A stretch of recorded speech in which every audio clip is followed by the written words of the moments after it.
Rick Daddy here, back in the Rice Boy TV garage, where I have intern Eli Jacobs' Honda S2000.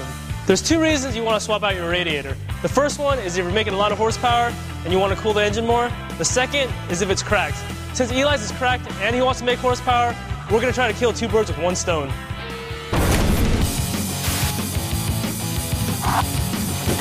Since Eli's car has almost 100,000 miles on it, the stock plastic tank on the radiator cracked. We're going to replace it with this Mishimoto unit. It's full aluminum, thicker, and a direct replacement. For this install, you need a bucket to drain the old coolant into, a couple gallons of new coolant for the radiator, a ratchet, 10mm socket, a pair of pliers, a jack, and a jack stand for safety. Since Eli's car is so low, we need to use a stock jack just to get it up in the air, then use a real jack. If your car's not this low, you don't have to worry about it. A little higher, put the jack stand in there for safety. Then lower the car slowly onto the jack stand. What you want to do is line up the bucket right under this drain bolt right here. Then loosen it slowly. Just like your engine, the radiator is kind of sealed. So loosen the cap, and it'll start gushing out at the bottom. While we're waiting for the rest of the coolant to drain, we can take off these two radiator brackets using the ratchet and a 10mm socket.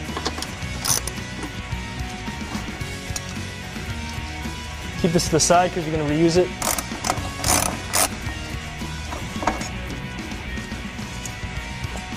Once the majority of the coolant's out, go up to the radiator hose, use the pliers, and pull off the clamp. Sometimes these get stuck because they're old and they get really hot. You just kind of twist them around with a pair of pliers so you hear them crack.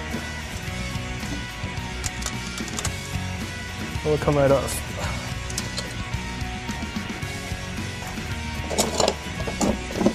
You don't have to take off the hood to get the radiator out, but it's better for you to see and better for me to see. If you're having trouble reaching the lower hose like I am, you take off this fan, taking off these 4 10mm bolts. Unplug this temp sensor at the bottom, put that to the side. You should be ready to pull your radiator out. Make sure nothing else is hitting, nothing's in the way. Watch for drips. Since the Mishimoto radiator is a direct replacement, you should be able to use the stock fans mounted to the new radiator without making any new brackets. Place the 10mm bolts for the fans. Tighten them down.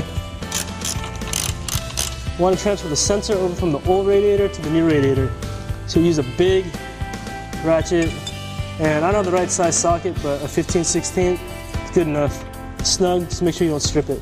Use the same thing to remove the plug on the new radiator. Just thread it in. Make sure it's snug, go back, tighten it down. You don't want to go too tight because it's aluminum, and you sure as hell don't want to strip the threads in that. You want to make sure that the drain plug is tight on the new radiator. It's different than the wing nut that's on the stock radiator. 17mm bolt, use a ratchet, 17mm socket, snug it down, don't tighten it too much, you don't want to strip any threads. Alright, now that everything seems intact, it's time to drop in this new radiator. The new radiator should drop in pretty easily. Lines up with the stock brackets and mounting points. Just play with it a little bit until you feel it pop in. Check the bottom, make sure everything's flush. This side's good. So is this side. So you want to plug in the sensor. Really hard to reach at the bottom. Then the radiator hose at the bottom, which is equally hard to reach. Finally got that lower radiator hose back in. The top one should be a lot easier. Slide the hose pipe over.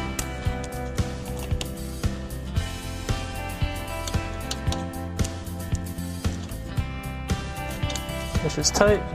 Go back through and plug in the fans. Both sides. The final step for the actual installation is to replace the radiator brackets. Tighten the 10mm bolts. Reattach the hose to the coolant reservoir. Open the radiator cap. Since we're done with the bottom, we can actually lower the car.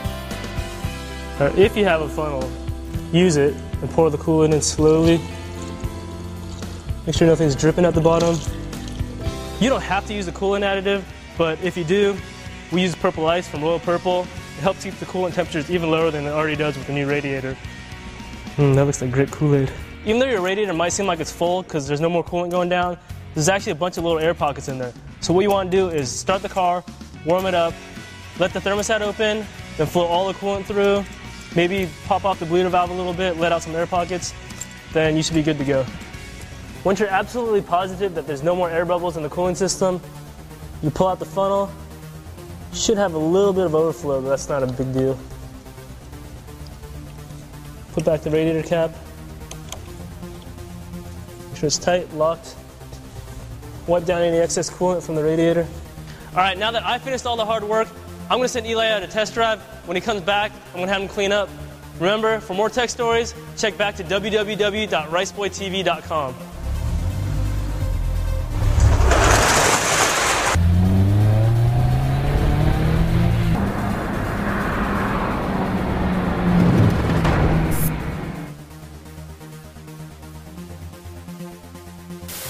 To lower the car slowly onto the jack stand, or fast.